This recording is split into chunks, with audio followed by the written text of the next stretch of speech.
Alright guys, welcome back to Pink Collectible Store. We're going to look at Legolas today from InArt now. All of the customer shipments for Legolas I dispatched over a week ago. I think almost everyone has it. Maybe one or two people will arrive on tomorrow, which is Monday or Tuesday, depending on when you're watching this video. But I didn't actually have one from that first batch. Instead I gave away, not gave away, but I fulfilled everybody's orders first. So I got mine a little bit later. And so this is Legolas Greenleaf. Now, first of all, anyone even know that he had a last name? Like, I didn't know his name was Legolas Greenleaf. Like, what the fuck? Hey, maybe it's in the book. I have no idea. But here we've got the beautiful InArt slipcover, which their packaging is beyond top notch. I love everything InArt does. Okay, you got the same Lord of the Rings with the one ring thing that you can spin. Beautiful packaging idea. This is a green felt. Look, as I smooth it, you can see the felt move. It is very, very nice. Very, very expensive. You've got Lord of the Rings design on over here and Legolas Greenleaf. Who would have thought? All right. This is such a beautiful thing. Let's look at this. All right, 1/6 InArt collectible figure. Again, look at this nice felt as I rub my fingers through it.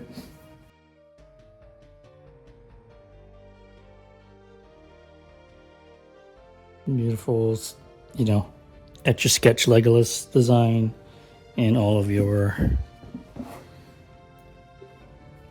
SKU information, brand, InArt,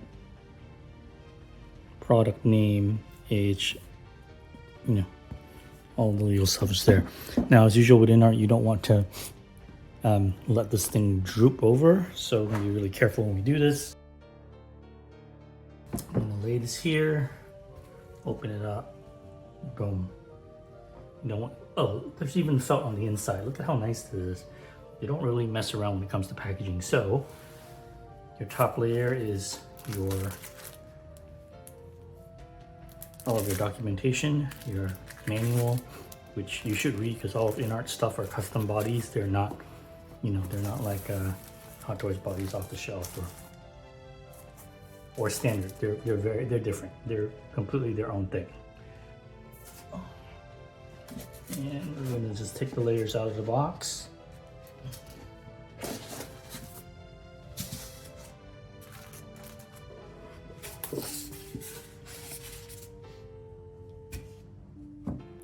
All right, guys, I'm already really excited about this. Look at, there's just a lot of things here. Holy shit.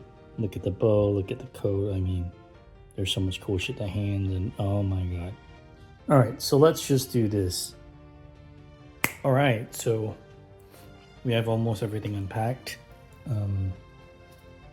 Let's start with this bow.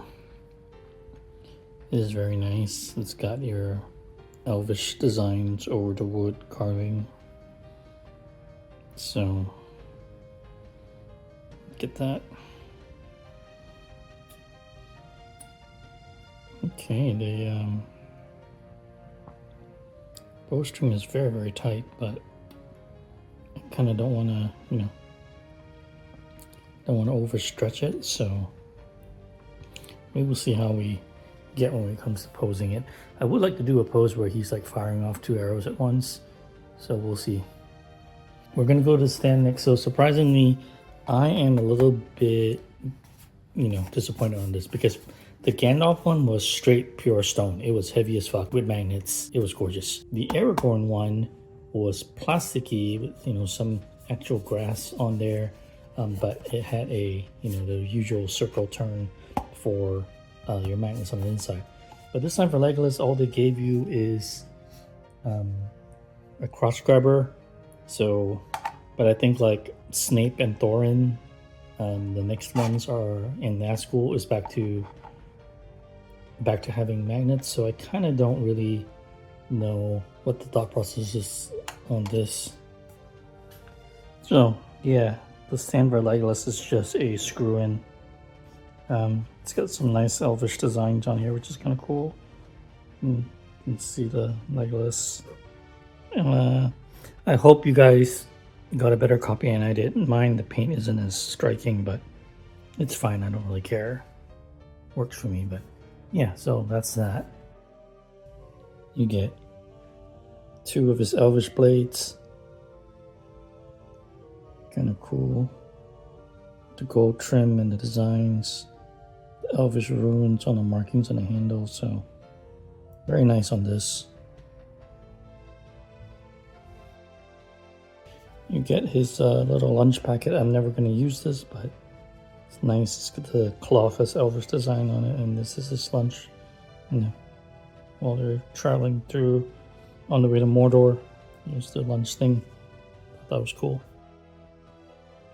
You're also given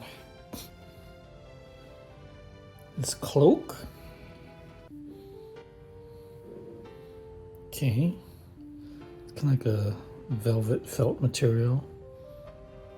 Yes, I'm not sure I'm going to use it, but we will see. And you have his green cloak with the hood. Now this one I'm definitely going to use.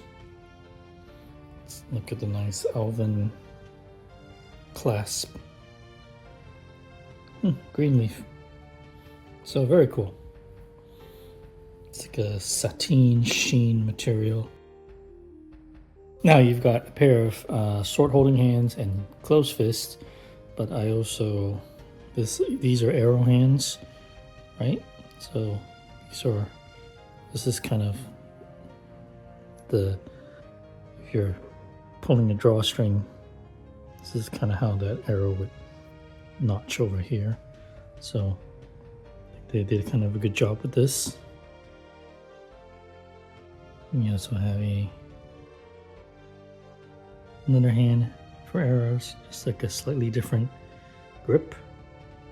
Also very cool. Now the paint is it's normal, it's kind of standard, but it is skin tone-ish. Now this, I would say InArt has done some a little bit better, but this is pretty darn good. Like, it looks like skin tone and not plastic, and you know, texturally feels nice too. And this is going to be the left hand for holding the bow.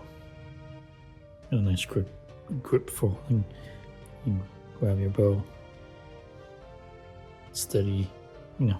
So there you go. We're going to look at this a little bit closer and take it out when we get to assembly, but this looks gorgeous just without me even looking. Look at the hair. Look at how they root it and braid it. Like, seriously, look at how beautiful this is. Just fantastically gorgeous. We're going to look at it closer in detail. And come to the body. The quiver is already installed, so that's really nice. I like how there was a groove cut into the foam for the quiver to notch and sit nicely in transit. Very well done. InArt, just attention to detail, just makes really good stuff, and they really hold the factories accountable and force them to produce for what you're paying, the best possible item for that price point. They really do a really good job of making sure when this is delivered to you, it is pretty much as close to 100% with no issues as possible.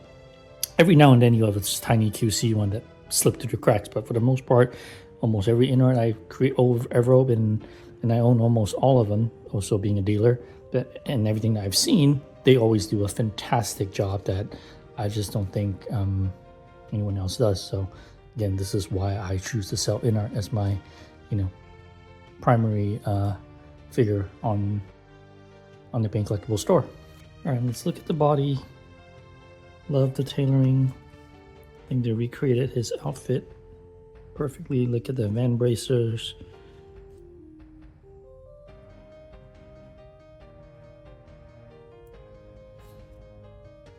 Very nice. Oh, real leather, elvish runes.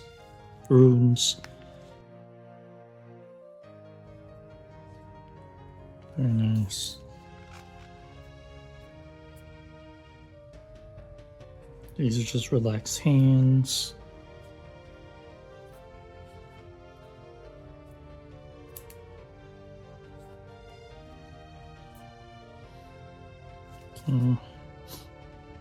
Again, this freaking gorgeous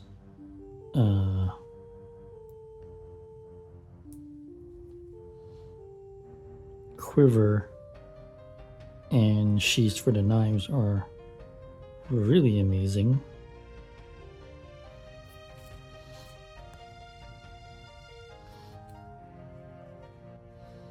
Got his tunic.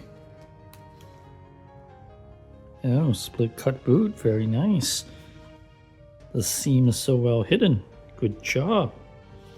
This is not leather but plastic, but it looks so good. Couldn't tell. Proportions look phenomenal. All right. So this is it for the, oh wait, we forgot about the arrows. We get 6 of them and pretty decently painted arrows. Look at your arrowhead tips. And yeah, you get 6 of them. They are plastic, so yeah, no worries there about weight or anything. If it was die cast, it would be a problem. But yeah, no, it's plastic. It's perfect. All right. Let's kind of assemble our guy. All right, guys, this is gorgeous. Even without the head install, look at the proportions are so good that when you put them on the stand, it just looks, you know, it looks how it's supposed to look. It looks like a person has been shrunk down to 1/6 scale and sitting on your shelf, and that's how freaking beautiful this is. Like, look at the elvish ruins on the tunic, look at the tailoring, look at the van bracers.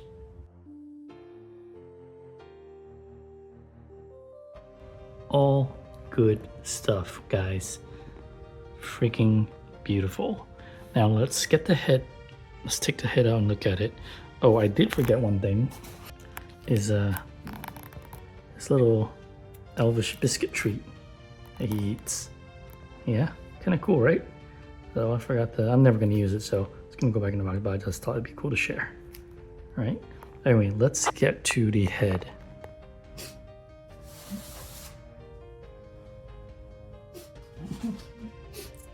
All right, let's get to the head. Gently wiggle to release. Holy crap. Look at this portrait, guys. This is beyond fucking amazing. This is Orlando Bloom looking sexy as fuck. Look at that. It's fucking good. And look at the rooting on the hair. Look at how much work went into hand punching this shit and then having to build that weave. 3 weaves to be exact, like that. That shit ain't easy, man. That's fucking amazing. Oh my god. Alright. Okay, this time it isn't a twist lock. You change it, it's a ball joint, so you're just gonna have to yank. Alright, I'll be right back. I don't want to do this on camera. I lied. It was very simple. It was a ball joint, not a twist lock, and it has this connector on there, so it makes it easy to just come in and out. And there's already one install on the figure, so this makes it super easy. Thank you, InArt. Very good job. Now I'm just gonna take the head and okay, the quiver and shit is in the way, so it actually leads me to my next thing, where you kind of have to take the quiver apart if you want to put the cloak back on. So for now, let me see if I can just angle this out of the way. I'm not gonna do this on camera. Okay, I really cannot. I don't want to damage. I don't want to, cause any issues there. I'm gonna take the quiver apart, put the head back on. I'll be right back. All right, I've taken off the quiver harness rig, and you really do need precision tweezers to do this because it's not easy. But yeah. So, and then you've got your swords in a nice cross design over here. That's already on the rig. Your scabbards, and then here's your quiver. And basically this buckle hooks under his left elbow, or shoulder rather, and then this goes across on his right. Right? I didn't want to pull it all the way because it's easier to just slide it in that way. So there we go. And now we can install the head sculpt with the hair. And there you go. There's your Legolas. Let's put him on there and let's just see how he looks. Like I said, man, InArt nails proportion so good. It's freaking fire. Really gorgeous. So I think at this point, the easiest course of action would be we're going to put the cloak on and re-put on the quiver set because it is kind of complicated. So let's get to that. All right, so the way the cloak works, I'm going to take the head off and you've got his Greenleaf buckle with the hood and you're going to slide that over him. Now on the back, there are 3 slits. There's 1, there's 2, oh, there's the 3rd one. And that is for you to install a slit here. All right, and a top slit over here. And that is for you to install the strap. This one's actually gonna go through here. And I'm gonna have to fish it out from the other side. Okay, then pull this through. Then the slit is right in alignment over here. And I'm gonna take this and I gotta do this off cam. All right, it's hard to see, but this was actually a lot of work to get this through. And I still have to adjust it and I haven't installed the 3rd one yet. So, yeah. So now next what I'm gonna do is you're gonna take this. All right, and I'm just going to gently pull. I'm not gonna secure it fully for now because I still have to adjust the head and all that first. So we'll be right back. All right, we are finally kind of set up with this, but I don't think I'm gonna keep the cloak on because when you have the cloak on, because of the hood, more often than not, what ends up happening is it looks like he has no neck because of how the material of the hood sits. It's very, very difficult to get it looking right in the display, and I'm kind of not a fan. I like the cloak, but I don't think it's gonna work long term for me. I'm sure somebody else with a little bit more patience and a little more futzing skills will get a good look out of it. I've already spent probably what 30 minutes, maybe 45 on it. All right, we're gonna get to posing. All right, this took way too much time to get the cloak to somewhat cooperate. Good thing this is pretty much museum pose. I'm not really gonna, pose it differently in the case. So, yeah, with this museum, and I can get the coat not to fuck around, I think I'll be all right. Because I don't really want to dismantle the whole damn thing again and then put the scabbard back on. It was too much work. Anyway, so this is him, double swords. I really want to try the double arrow pose with the bow, so we're gonna do that next. All right, guys. Posing him standing in sort of like a dynamic posture with ready to go on the attack. It's actually really, really fucking difficult. And the way you have to do it is you have, now the pegs on these are very strong, so they're really hard to swap out, but you actually basically need to put the hands on first, put the bow on, hook the string onto the hands, and then shove the arrows in there. And that's the only way you're gonna get this shot to work. But as you can see, I don't want to overstretch the bow because, I don't actually want to break it in any way. So it's kind of a go. Like, I don't think I'll put this in the case long term, even though this is what I wanted to do. I just don't think it's smart. So, but if you just look at this as a pose like that, it's actually a pretty damn good shot. Pretty nice shot. So it's just a matter of, how you're gonna pose it. So, all right. I wonder if I can come up with another type of double arrow posing. Let me try one more.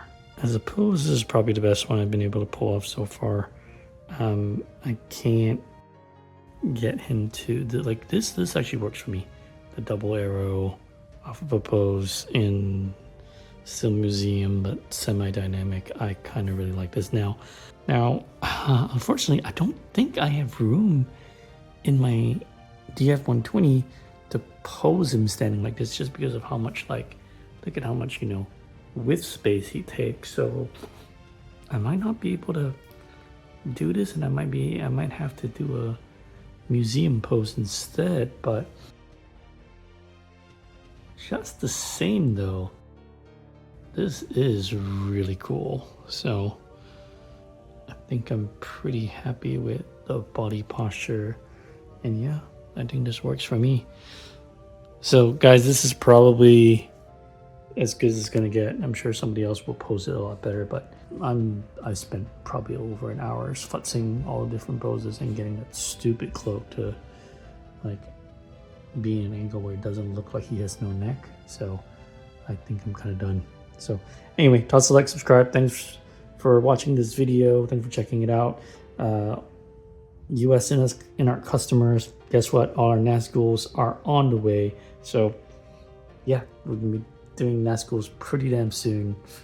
As soon as it arrives, I will turn it around to you, and hopefully, you know, you get it pretty damn soon. So thanks for watching, and hit me up for any InArt needs, and we will see you in the next video.